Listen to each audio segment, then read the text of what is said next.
أعوذ بالله من الشيطان بسم الله الرحمن الرحيم اللهم صل على سيدنا مولانا محمد راهي وسلم عليه وعلى آله وصحبه وحبدي بجاي ما تيسين جوال ماي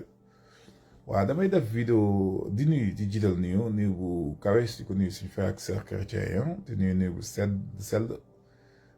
suñu mbokku jullit yi ñu bokkal dina Islam bokk ak ñoom Seydina Muhammad sallallahu alayhi wa sallam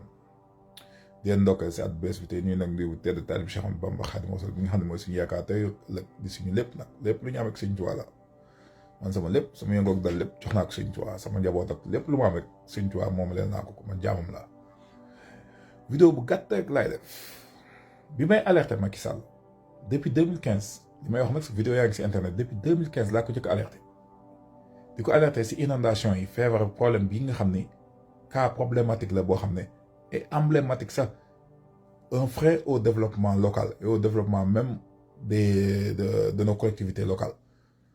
moo wax ko depuis 2015 may alerté Macky Sall si inondation yi ba dem ba yokkal ko si mbir ne ko na la leen de 2019 ba 2025 màggal Touba yëpp si biir nawet lay doon pendant 6 ans yoo xam ne màggal Touba si nawet lay doon ba ma ko koy wax 2015 boobu xalaatul woon jëflante ak inondation xam nga lu tax parce que xanaa yaakaar woon dina demaat deuxième mandat parce que xamoon na ni dañ koy foqati si réew bi jële ko fi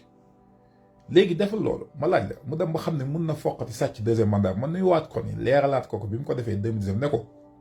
su la sénégalais yi bàyyee nga jàll na la xam ne yatu suñu borom mi ngi ñëw te yat woowu bu teggeeku beneen dal si Lam Ñas waxoon na la ko ni ma la ko waxee noonu mënul ko waxee ne jant lay mel dama ne la noonu laa la ko waxoon 2019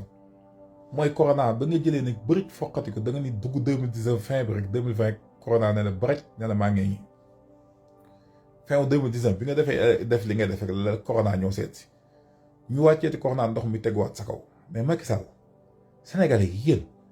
moo leen dégg li leen wax Macky Sall da ngeen ni fépp génn ba ko yàlla boolek ak gaaf gi mu àndal ak balaa yi mu àndal dem ak moom wala ngeen ba ko noppi naan da ngeen di xaar balaa yi di gën di tegu ngeen di gën di sonn ma leen laaj benn affaire ku mu neex defal sa statistiques les données the data don't lie the data don't lie information yaa ngi fii des données statistiques la ñu yor ñaata nit bi mu jëlee wax ma la man waxaguma ay mandat bu njëkk bi mu fi njëkk a def nii 2012 ba 2019 waxuma 7 ans yooyu 5 ans yi bi mu commencé ma dagul 2 ans ñaata xalifa ñoo dee si loxom ñaata xalifa ñoo dee moom seen loon dee moom ba fi jiitu Macky Sall te def fi dara mais dee yii di dee balaa yi tegu si Macky Sall yéen dee ubbi seen bët xam ne kii balaa la taw lu mu bëri sax du barkeel si moom xoolal taw gi ndox mu bëri bi te mënuñu fexe ba jëriñ nit ñi ay problème tegu yow ngay xoole xam ni drainage ak inondation priorité la si dëkk ak salubrité ak problème santé yow nga jël ay ñaata milliards 2500 milliards CFA jox ko waa France pour ay lan terre baa ngi daw ñu ngi koy testé caaro bëgg de mu explosé fa explosé bu alstom nga xam ne fii Canada sax am na fi problème fii Edmonton si train bi mu yoroon affaire technique yi nii mooy sëb Valleyview line bi am na fi ay problème technique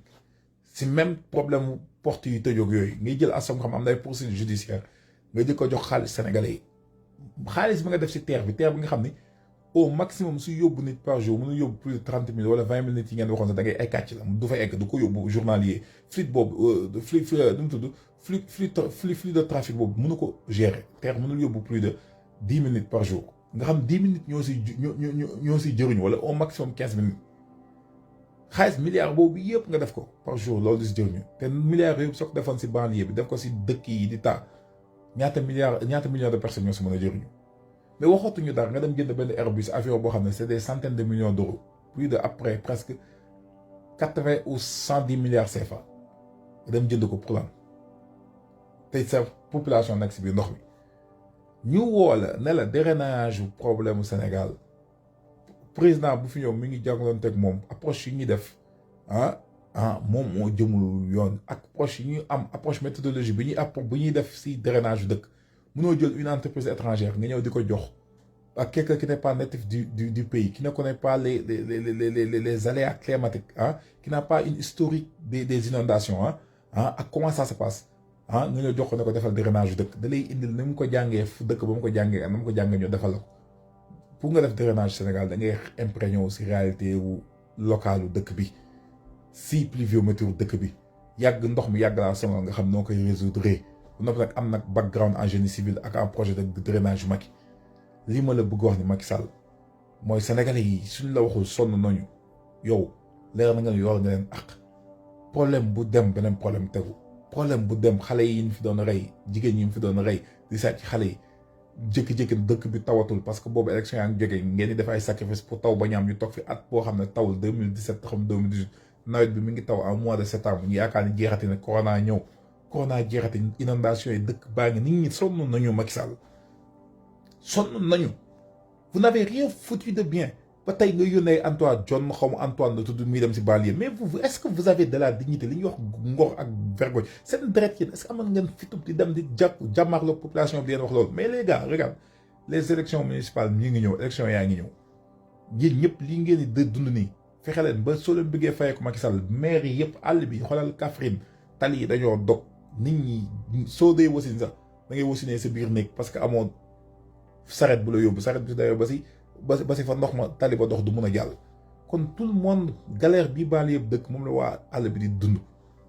donc alal gi mu jël jox ko tubaab bi jox ko français yi des milliards plus de 3000 milliards de projets yoo xam ne jox na ko tubaab bi si des projets yoo xam ne ce ne sont pas des nécessités impératives yoo xam ne population bi soxla nañ ko yéen répondez à Macky Sall si lan mooy bés bu yónneetee benn autorité seen koñ dàq leen autorité bi bu mu fa dugg barricade leen koñ bi ne leen koñ bi yoo xam ne mosoo ko toppatoo mosoo fi investir t'as pas le droit d'y mettre les pieds il faut être ferme et radical avec ce régime c'est un régime de voyous d'incompétents de médiocres koo xam ne ñoom c'est la médiocrité légendaire moom qui font qui font leur qui fait leur fierté donc xoolal soyez décidés. Ces inondations-là, c'est pas ce gars-là qui va les résoudre. Un gars qui ne peut même pas redresser l'économie d'un pays, il ne peut pas résoudre un problème de drainage urbain. Donc, non, mais écoute, Sénégalais, prenez votre avenir en main. Ce gars-là, tant qu'il vous dirigera, vous ferez face à la galère, à la mort, à des épreuves jamais vécues dans l'histoire du Sénégal. Chaque jour, Macky Sall tëj na këru diine bu nekk rey nit dee na fa ndax si jalam bi Tijaan nit dee na fa Murit gi nit dee na fa Laayeen di nit dee na fa Njaasaan bëkki dem nit dee na fa nu mu tudd waa Xalifa Ñaseen ni nit dee na fa xalifa yëpp dee si jalam bi xalifa yëpp dee si jalam bi léegi nag xalifa yi jeexal nañu population baa ngi wadd na ay xobu garab di dee kii dafa ay gaaf c'est un gaffeur gaaf dafa ay gaaf tàqalikoo leen ak moom sànq mi ngi fi yàlla yat fi day dal 2019 bi mu jàllee dama leen ko wax mooy vidéo bi ma njëkk a def après élection yi yat wi day dal te bu ñëw gën a tar beneen bis tam fii ba 2024 laa la wax màggal gu ñu màggal si biir ndox lañ koy màggalee te Macky Sall mii xam na ko loolu yàllaa koy def ngir population bu futtiku dal sa kaw nga génn réew mi li ma génn nag yal na ko yàlla suñu borom def bu nekk rek li ma génn su fekkee nekk na moom léegi ñëpp sant yàlla incha allah jërëjëf yal na yàlla tàqal ñu ko Macky Sall si barkeb Cheikh Khadim ak borom jaam yi ak barke Cheikh jërëjëf